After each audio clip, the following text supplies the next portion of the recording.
Welcome back to another episode of Obsidian River Productions. Today, we delve into Chapter 4 of The Sign of the Four by Sir Arthur Conan Doyle. Join us as Sherlock Holmes and Dr. John Watson uncover more clues in this captivating mystery. As the plot thickens and the intrigue builds, make sure you're subscribed and have notifications turned on, so you never miss a moment of this thrilling detective adventure. Let's uncover the secrets hidden deep within the heart of London together. Chapter 4. The Story of the Bald-Headed Man. We followed the Indian down a sordid and common passage, ill-lit and worse furnished, until he came to a door upon the right, which he threw open.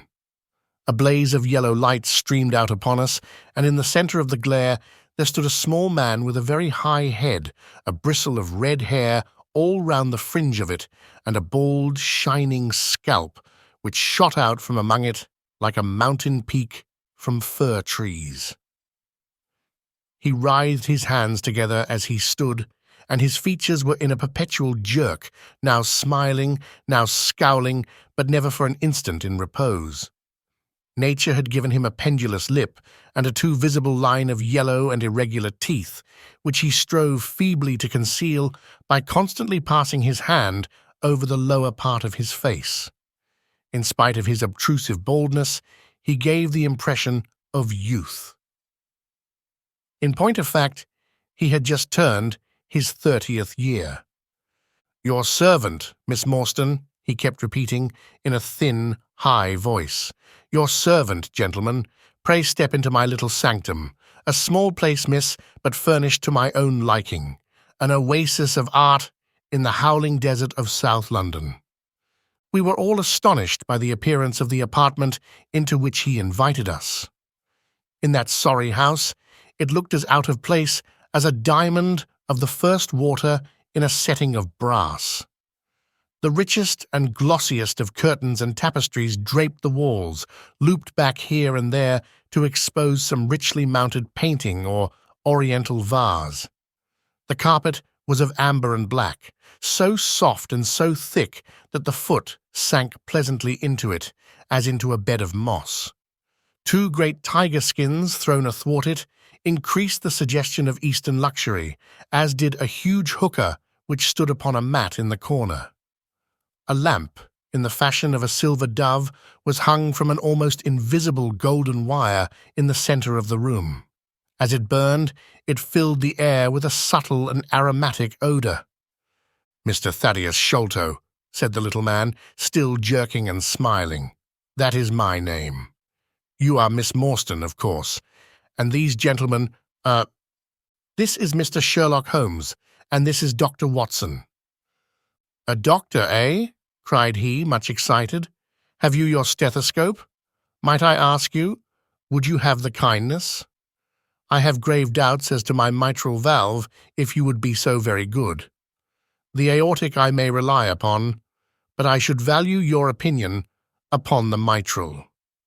I listened to his heart as requested, but was unable to find anything amiss, save indeed that he was in an ecstasy of fear, for he shivered from head to foot. "It appears to be normal," I said. "You have no cause for uneasiness."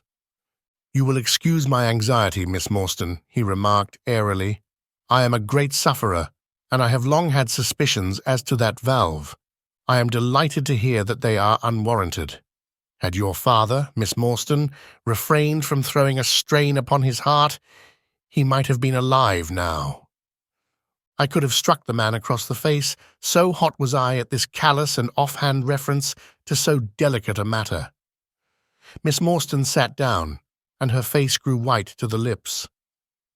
"I knew in my heart that he was dead," said she. "I can give you every information," said he, "and what is more, I can do you justice, and I will too, whatever Brother Bartholomew may say. I am so glad to have your friends here, not only as an escort to you, but also as witnesses to what I am about to do and say. The three of us can show a bold front to Brother Bartholomew. But let us have no outsiders, no police or officials. We can settle everything satisfactorily among ourselves without any interference. Nothing would annoy Brother Bartholomew more than any publicity. He sat down upon a low settee and blinked at us inquiringly with his weak, watery blue eyes. "For my part," said Holmes, "whatever you may choose to say will go no further." I nodded to show my agreement. "That is well, that is well," said he. "May I offer you a glass of Chianti, Miss Morstan, or of Tokay? I keep no other wines. Shall I open a flask? No? Well then, I trust that you have no objection to tobacco smoke, to the mild balsamic odor of the Eastern tobacco. I am a little nervous, and I find my hookah an invaluable sedative." He applied a taper to the great bowl, and the smoke bubbled merrily through the rose-water.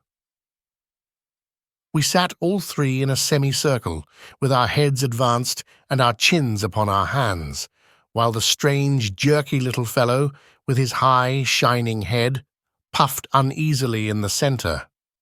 "When I first determined to make this communication to you," said he, "I might have given you my address, but I feared that you might disregard my request and bring unpleasant people with you. I took the liberty, therefore, of making an appointment in such a way that my man Williams might be able to see you first. I have complete confidence in his discretion, and he had orders, if he were dissatisfied, to proceed no further in the matter. You will excuse these precautions, but I am a man of somewhat retiring, and I might even say refined, tastes, and there is nothing more unaesthetic than a policeman. I have a natural shrinking from all forms of rough materialism. I seldom come in contact with the rough crowd. I live, as you see, with some little atmosphere of elegance around me. I may call myself a patron of the arts. It is my weakness. The landscape is a genuine Corot, and though a connoisseur might perhaps throw a doubt upon that Salvator Rosa, there cannot be the least question about the Bouguereau. I am partial to the modern French school. "You will excuse me, Mr. Sholto," said Miss Morstan, "but I am here at your request to learn something which you desire to tell me. It is very late, and I should desire the interview to be as short as possible." "At the best, it must take some time," he answered, "for we shall certainly have to go to Norwood and see Brother Bartholomew. We shall all go and try if we can get the better of Brother Bartholomew. He is very angry with me for taking the course which has seemed right to me. I had quite high words with him last night. You cannot imagine what a terrible fellow he is when he is angry. If we are to go to Norwood, it would perhaps be as well to start at once," I ventured to remark. He laughed until his ears were quite red. "That would hardly do," he cried. "I don't know what he would say if I brought you in that sudden way. No, I must prepare you by showing you how we all stand to each other. In the first place, I must tell you that there are several points in the story of which I am myself ignorant. I can only lay the facts before you as far as I know them myself. My father was, as you may have guessed, Major John Sholto, once of the Indian Army. He retired some 11 years ago and came to live at Pondicherry Lodge in Upper Norwood. He had prospered in India and brought back with him a considerable sum of money, a large collection of valuable curiosities, and a staff of native servants. With these advantages, he bought himself a house and lived in great luxury. My twin brother Bartholomew and I were the only children. I very well remember the sensation which was caused by the disappearance of Captain Morstan. We read the details in the papers, and knowing that he had been a friend of our father's, we discussed the case freely in his presence. He used to join in our speculations as to what could have happened. Never for an instant did we suspect that he had the whole secret hidden in his own breast, that of all men he alone knew the fate of Arthur Morstan. We did know, however, that some mystery, some positive danger, overhung our father. He was very fearful of going out alone, and he always employed 2 prize-fighters to act as porters at Pondicherry Lodge. Williams, who drove you tonight, was one of them. He was once lightweight champion of England. Our father would never tell us what it was he feared, but he had a most marked aversion to men with wooden legs. On one occasion, he actually fired his revolver at a wooden-legged man who proved to be a harmless tradesman canvassing for orders. We had to pay a large sum to hush the matter up. My brother and I used to think this a mere whim of my father's, but events have since led us to change our opinion. Early in 1882, my father received a letter from India, which was a great shock to him. He nearly fainted at the breakfast table when he opened it, and from that day he sickened to his death. What was in the letter we could never discover, but I could see as he held it that it was short and written in a scrawling hand. He had suffered for years from an enlarged spleen, but he now became rapidly worse, and towards the end of April we were informed that he was beyond all hope and that he wished to make a last communication to us. When we entered his room, he was propped up with pillows and breathing heavily. He besought us to lock the door and to come upon either side of the bed. Then, grasping our hands, he made a remarkable statement to us in a voice which was broken as much by emotion as by pain. I shall try and give it to you in his own very words. "I have only one thing," he said, "which weighs upon my mind at this supreme moment. It is my treatment of poor Morstan's orphan. The cursed greed, which has been my besetting sin through life, has withheld from her the treasure, half at least of which should have been hers, and yet I have made no use of it myself. So blind and foolish a thing is avarice. The mere feeling of possession has been so dear to me that I could not bear to share it with another. See that chaplet dipped with pearls beside the quinine bottle? Even that I could not bear to part with, although I had got it out with the design of sending it to her. You, my sons, will give her a fair share of the Agra treasure, but send her nothing, not even the chaplet, until I am gone. After all, men have been as bad as this and have recovered. I will tell you how Morstan died," he continued. "He had suffered for years from a weak heart, but he concealed it from everyone. I alone knew it. When in India, he and I, through a remarkable chain of circumstances, came into possession of a considerable treasure. I brought it over to England, and on the night of Morstan's arrival, he came straight over here to claim his share. He walked over from the station and was admitted by my faithful old Lal Chowdar, who is now dead. Morstan and I had a difference of opinion as to the division of the treasure, and we came to heated words. Morstan had sprung out of his chair in a paroxysm of anger.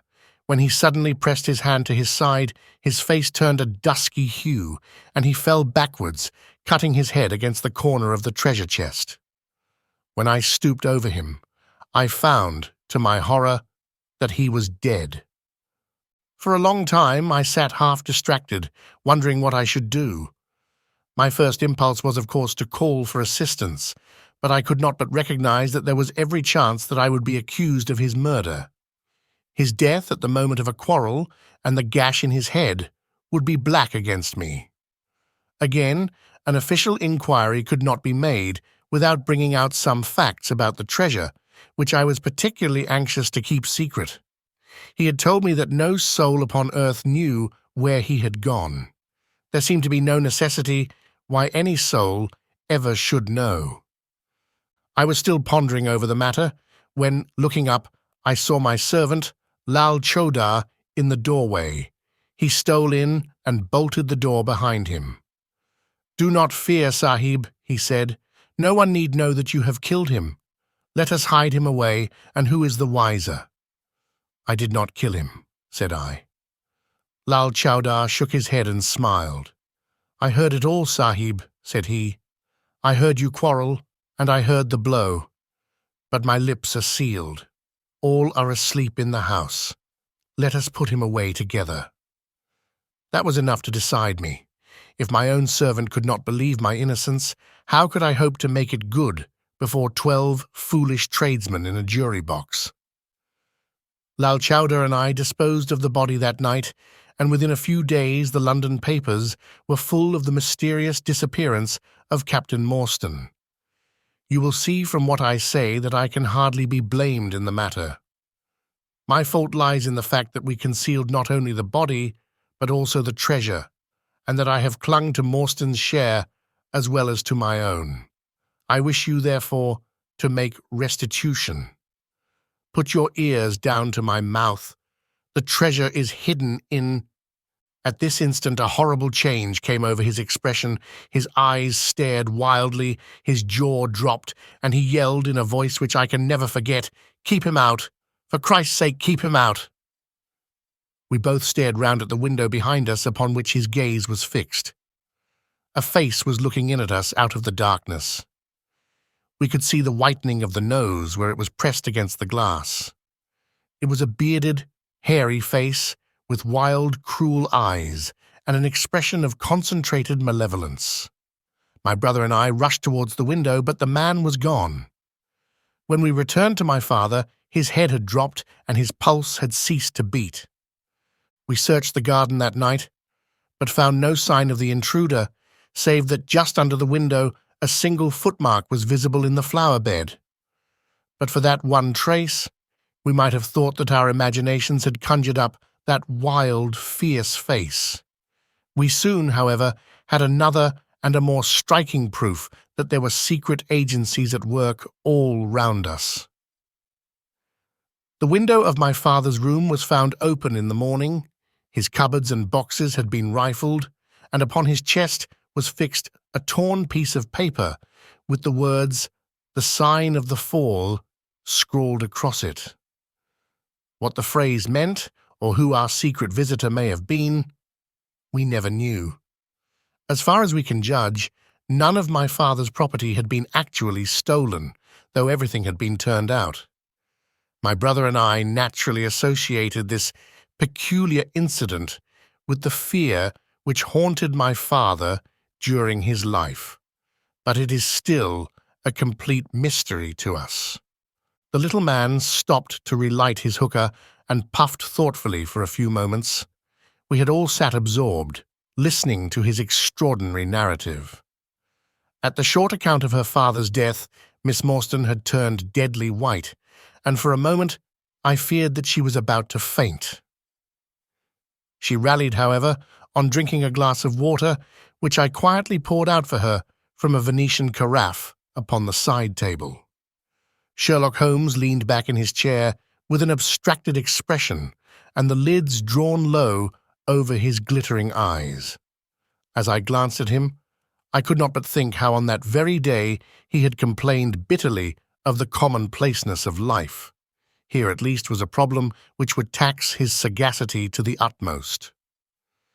Mr. Thaddius Sholto looked from one to the other of us with an obvious pride at the effect which his story had produced, and then continued between the puffs of his overgrown pipe. "My brother and I," said he, "were, as you may imagine, much excited as to the treasure which my father had spoken of. For weeks and for months we dug and delved in every part of the garden without discovering its whereabouts. It was maddening to think that the hiding place was on his very lips at the moment that he died. We could judge the splendor of the missing riches by the chaplet which he had taken out. Over this chaplet, my brother Bartholomew and I had some little discussion. The pearls were evidently of great value, and he was averse to part with them. For, between friends, my brother was himself a little inclined to my father's fault. He thought, too, that if we parted with the chaplet, it might give rise to gossip and finally bring us into trouble. It was all that I could do to persuade him to let me find out Miss Morstan's address and send her a detached pearl at fixed intervals, so that at least she might never feel destitute. "It was a kindly thought," said our companion earnestly. "It was extremely good of you." The little man waved his hand deprecatingly. "We were your trustees," he said. "That was the view which I took of it, though Brother Bartholomew could not altogether see it in that light.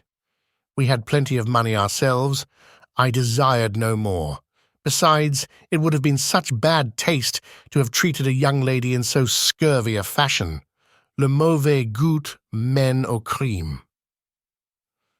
The French have a very neat way of putting these things. Our difference of opinion on this subject went so far that I thought it best to set up rooms for myself. So I left Pondicherry Lodge, taking the old Khitmutgar and Williams with me. Yesterday, however, I learned that an event of extreme importance has occurred. The treasure has been discovered. I instantly communicated with Miss Morstan, and it only remains for us to drive out to Norwood and demand our share. I explained my views last night to Brother Bartholomew, so we shall be expected, if not welcome, visitors. Mr. Thaddius Sholto ceased and sat twitching on his luxurious settee. We all remained silent, with our thoughts upon the new development which the mysterious business had taken. Holmes was the first to spring to his feet. "You have done well, sir, from first to last," said he. "It is possible that we may be able to make you some small return by throwing some light upon that which is still dark to you. But as Miss Morstan remarked just now, it is late, and we had best put the matter through without delay." Our new acquaintance very deliberately coiled up the tube of his hookah and produced from behind a curtain a very long, befrogged topcoat with astrakhan collar and cuffs. This he buttoned tightly up, in spite of the extreme closeness of the night, and finished his attire by putting on a rabbit-skin cap with hanging lappets which covered the ears so that no part of him was visible save his mobile and peaky face. "My health is somewhat fragile," he remarked, as he led the way down the passage. "I am compelled to be a valetudinarian." Our cab was awaiting us outside, and our program was evidently prearranged, for the driver started off at once at a rapid pace. Thaddius Sholto talked incessantly, in a voice which rose high above the rattle of the wheels. "Bartholomew is a clever fellow," said he. "How do you think he found out where the treasure was? He had come to the conclusion that it was somewhere indoors, so he worked out all the cubic space of the house and made measurements everywhere, so that not 1 inch should be unaccounted for. Among other things, he found that the height of the building was 74 feet, but on adding together the heights of all the separate rooms, and making every allowance for the space between, which he ascertained by borings, he could not bring the total to more than 70 feet. There were 4 feet unaccounted for. These could only be at the top of the building. He knocked a hole, therefore, in the lath and plaster ceiling of the highest room, and there, sure enough, he came upon another little garret above it, which had been sealed up and was known to no one. In the center stood the treasure chest, resting upon 2 rafters. He lowered it through the hole, and there it lies. He computes the value of the jewels at not less than 500,000 sterling. At the mention of this gigantic sum, we all stared at one another open-eyed. Miss Morstan, could we secure her rights, would change from a needy governess to the richest heiress in England. Surely it was the place of a loyal friend to rejoice at such news, yet I am ashamed to say that selfishness took me by the soul, and that my heart turned as heavy as lead within me. I stammered out some few halting words of congratulation, and then sat downcast, with my head drooped, deaf to the babble of our new acquaintance. He was clearly a confirmed hypochondriac, and I was dreamily conscious that he was pouring forth interminable trains of symptoms and imploring information as to the composition and action of innumerable quack nostrums, some of which he bore about in a leather case in his pocket. I trust that he may not remember any of the answers which I gave him that night. Holmes declares that he overheard me caution him against the great danger of taking more than 2 drops of castor oil, while I recommended strychnine in large doses as a sedative. However that may be, I was certainly relieved when our cab pulled up with a jerk, and the coachman sprang down to open the door. "This, Miss Morstan, is Pondicherry Lodge," said Mr. Thaddius Sholto as he handed her out. "Thank you for tuning in to Chapter 4 of The Sign of the Four." The mystery continues to unfold in ways that even Sherlock Holmes finds challenging. Remember, every clue and every word brings us closer to solving this enigmatic puzzle. If you enjoyed today's episode and want to delve deeper into the world of classic literature, head over to https://obsidianriver.com/gift to download a free audiobook as a special gift from us at Obsidian River Productions. Join us next time for more twists and revelations. Until then, keep the spirit of curiosity alive.